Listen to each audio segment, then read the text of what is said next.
الأوضة استوديوس تقدم لكم. السلام عليكم ورحمة الله وبركاته. اللهم صل وسلم وبارك وزد على سيدنا محمد وعلى آله وصحبه أجمعين. اللهم صل وسلم وبارك وزد على سيدنا محمد وعلى آله وصحبه أجمعين. بسم الله الرحمن الرحيم.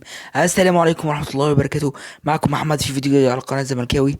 النهاردة هنتكلم في كل ما يدور في الزمالك من ضمن إطار فيديوهاتنا اليومية. كل يوم فيديو في حدود 9 9:30 10 على حسب ما ينزل لكم، بس إن شاء الله يكون فيديو في السهرة كده بالليل قبل كمان النوم بإذن الله، يكون فيديو جميل بإذن الله.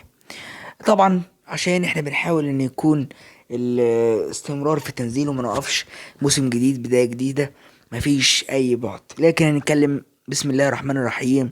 عناوين الفيديو بتاعت النهاردة هنتكلم في 4 مواضيع. الموضوع الاول مباراة المقاولين والتوابع بتاعتها، وموضوع ان الزمالك منزل بيان بيقولك المطالبة بإعادة المباراة نظرا للأخطاء التحكيمية.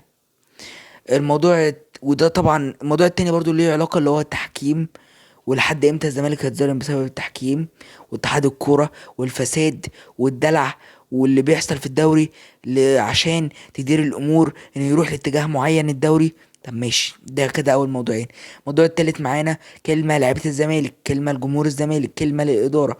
تاني تاني تاني هنجدد الخطاب تاني. الموضوع التالت مباراة الأرتا سولار. مباراة أرتا سولار عندك يوم الجمعة الجاية، مباراة حياة أو موت، مباراة إعادة الأنفاس، مباراة من جديد، مباراة مهمة جدا جدا جدا. أما بقى الجزء الرابع في الفيديو، وهو إن الزمالك بدأ استعداده وتدريبات لمباراة أرتا سولار، وإيه اللي ممكن نعمله، وإيه احتمالية إن هم ممكن يفتحوا الماتش، وكمان يدخلوا الجمهور، وإيه اللي المفروض اللي رايح يعمله.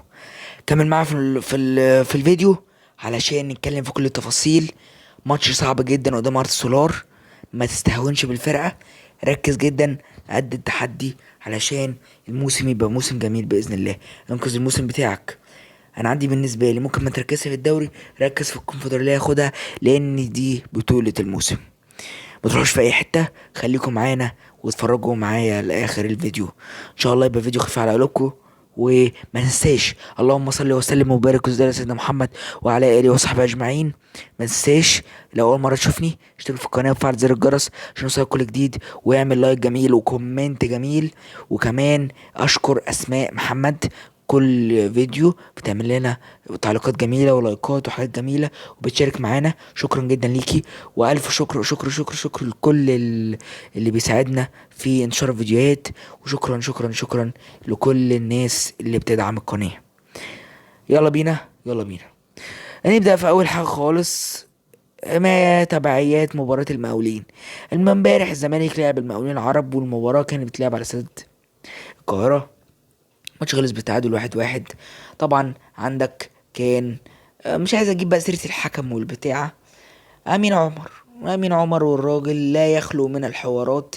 يلعب في يكون متواجد يعني حكم في ماتش الوداد، ما ينصفش الوداد.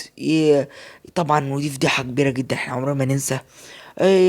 طول عمره مع الزمالك فرجاني سيسي يلمسه يعمل لنا حوار، طول عمره كده بتاع حوارات. واحنا عارفين طبعا الحكام المصريين لا يخلو من الحوارات الا من رحم ربي، لكن انا عمري ما بنسى كل الحكام بتوع اللقطات. اقسم بالله بامانه، اقسم بالله الواحد كان هيعمل حلقه كامله شامله على فضايح التحكيم مع الزمالك، لكن خليتها وقت تاني لما نوصل 200 مشترك ان شاء الله نعملها فيديو، ويبقى فيديو كمان بفيديو حاجه كواليتي نضيفه. ماشي ماشي، انت بتتكلم في حوار انه التحكيم وحش. خلاص خلاص يا عم، خلاص يا سيدي. طيب يا سيدي شكرا. هتعمل ايه؟ قرارات ملهاش لازمه. انت لما كنت مفروض في ارض الملعب تاخد حقك بكل صراحه. اكلمك بكل اضحك عليك. ما تخرجش من ارض الملعب اللي انت تاخد حقك. مين اللي يضمن لك ان انت تاخد حقك؟ مفيش. فزي ما قلت لك طبعا الجهاز الفني خرف. الزمالك لعب ماتش كويس على فكره، ما كانش يعني انا بعد ما استعدت كده نفسي، لا الماتش ما كانش وحش. الزمالك على قد امكانياته، ما فيش لعيبه وما فيش اي حاجه، وده اللي هنمشي بيه الموسم ده. كل عذر هنقول ما فيش انتقالات وما فيش لعيبه، ودي القماشه ودي الخيمه. خلاص يا عم، دي القماشه ودي الخيمه، ماشيها كده. تعادل اكيد صعب، اداره، ما فيش انت بتتكلم كل حاجه متقفله قدامك. السنه دي موسم للصراعات، يعني انت بتتكلم الموسم ده اصعب بكتير من الموسم اللي قبل اللي فات لما خدنا الدوري. يعني الموسم التاني في اخدان الدوري على التوالي، الموسم ده كانت الدنيا مستقره شويه عن كده. على الاقل كان في خامه، كان في لعيبه بتحاول، كان في بن شرقي، كان في شويه لعيبه، كان في عندك مصطفى فتحي، وكان عندك شويه لعيبه وقدرت تخطف وتعدي. لكن ايه ده؟ لا لا لا، الموضوع صعب صعب صعب صعب بطريقه. مشكله ان الدنيا بتسوق اكتر باكتر، والوضع بيسوق اكتر واكتر. فانا الصراحه كلمه الجمهور، بجد انتوا رجال القصه، انتوا اللي تستحملوا. اللعيبه استرجلوا، انا عارف ان انتوا رجاله، اقسم بالله انا عارف ان انتوا رجاله، وبجد بجد بجد استرجلوا. كل اللعيبه تسترجل واعملوا 100% من عندكم، وهندعمكم، وهطلع اكلم عليكم بشكل كويس. وياما ياما ياما طلعنا وقلنا اللعيبه رجاله يا جماعه، ما تنسوش كده. طول حياتي، طول ما كنا في القناه هنا بنقول اللعيبه رجاله. فاللعيبه تستحمل، اللعيبه قادره، اللعيبه تكمل. دي كده اول نقطه. نخش في تاني نقطه طبعا تابعه للموضوع ده، وهو ان آه يعني الجهاز الفني وحته الجمهور. قلنا الجمهور هو البطل القصه، الجهاز الفني يستحمل شويه، الجهاز الفني يركز يفوق معانا. اسوريو ما يمشيش بأداء زفت، بأداء مش زفت. أسوريو يكمل، أسوريو راجل مرحلة، معلش نستحمل. الراجل ده عمل كتير قوي وشفنا منه كلام كتير جدا، لكن بقماشة صغيرة قدر نغير كلام كتير. مستحملين ساكتين، لكن خلاص هنعمل ايه؟ عندك فترة قيد مقفولة، هنستحمل. الرجالة اللي موجودين يشيلوا المهمة، واحنا كلنا ورا الزمالك في كل الأوقات وفي كل الصراعات. كده أول جزئيتين في الفيديو. نيجي لتالت جزئية، وهي جزئية مباراة ارتا سولار والاستعداد. انا هسبق جزئية عن جزئية. هسبق ان انت النهاردة الزمالك اعلن التدريبات الصباحية ان الزمالك بدأ ان هو يتمرن لمباراة ارتا سولار، عشان بداية التمرين لارتا سولار طبعا، عشان الموضوع يبقى حماسي جدا، تكون مركز جدا، اجواء مباراة قوية جدا. لازما تنقذ الموسم بتاعك بالماتش ده. انزل عكمهم 5، انزل وري افريقيا كلها ان انت تقدر، ان انت مش جاي تهزر، ان البطولة دي بتاعتك ومش تتخلى عنها. حاول ان انت دايما تكون في السبق، وتكون دايما عايز تثبت ان انت صاحب الكلمة العظمى. بص في الاخر، الزمالك مفروض يركز جدا جدا جدا في الماتش ده، علشان الماتش ده ماتش العمر.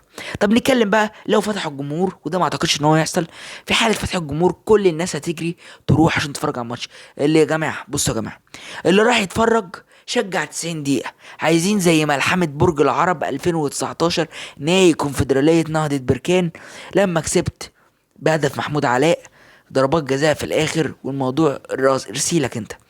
لازم تركز جدا جدا جدا. مفيش مجال لان انت تضيع منك اي نقط. ماتش اول افريقيا، فلازم أن يكون الوضع مهم جدا. ركز جدا في كل التحية، مركز جدا مع نفسك. مفيش مجال ان انت تضيع اي فوز. ماتش مهم جدا. انا عارف اللعيبه دي رجاله وهتعمل اداء كويس وهتفرحنا، وباذن الله يوم الجمعه نطلع فرحانين كلنا، ويبقى ماتش جميل جدا جدا. وباذن الله انتوا رجاله وهتفرحونا. ده اللي كان عندنا اخبار النهارده. مش عايز اتكلم كتير. في فيديو قريب ان شاء الله باذن الله هنتكلم فيه عن تيشيرتات الزمالك الجديده، وهيكون فيديو جميل باذن الله، وهنقارن في التيشيرتات القديمه وايه الجديد، وايه تيمبو عملته جديد عشان تخلي الجماهير فرحانه منها، وايه اللي يخلينا اشتري تيشيرت جديد. على فكره يا جماعه عجبني اوي التيشيرت الازرق، باذن الله ممكن اروح اشتريه كده، فربنا يسهل. طبعا اشتري ده، انا بروح اشتري الحاجات اللي هي التقليد، مش اشتري الاصلي. الاصلي غالي جدا معلش يعني. انا عايز اشجع الزمالك وعايز انفع الزمالك، اروح اشتري الاصلي ابو كذا رقم باهظ جدا التمن، وانا واحد شغلانتي على قدي، بسترزق يعني. يعني رزقي من عند ربنا طبعا، لكن الحمد لله الحمد لله. الواحد رزقه على قده طبعا، فما فيش مصدر رزق قوي جدا لواحد. انا لو واحد باخد مبالغ قويه جدا هروح اجيب الارقام دي، لكن لا الصراحه انت برضو لازم تخلي بالك في الموضوع ده. قلل الجودة شوية عشان العالم كله يشتري، لكن ما تخليش الاسعار غالية جدا فمحدش هيقبل على الحاجة. في الاخر شكرا جدا على المشاهدة. اللهم صل وسلم وبارك على سيدنا محمد. والله العظيم انا ما كان ببنيتي اي حاجة الا احنا بنتكلم ونفضفض مع بعضينا، ونتكلم شوية عن اللي بيحصل وما يدور في الزمالك وما هو خير لينا. اللهم صل وسلم وبارك وزد على سيدنا محمد. كل سنة وانتم طيبين، مولد نبوي شريف. بإذن الله خير خير والله العظيم. بإذن الله اللي جاي أحسن. وما تنساش لو جيت في القناة اشترك في القناة وتفعل زر الجرس عشان يوصلك كل جديد، وتعمل لايك. وشكرا لكل الناس اللي بتدعمنا باشتراك أو لايك أو كومنت أو كل حاجة جميلة. ساعدنا عشان نوصل لكل الناس. السلام عليكم ورحمة الله وبركاته. شكرا جدا على المشاهدة. السلام عليكم ورحمة الله وبركاته. اللهم صل وسلم وبارك على سيدنا محمد وعلى آله وصحبه أجمعين. السلام عليكم.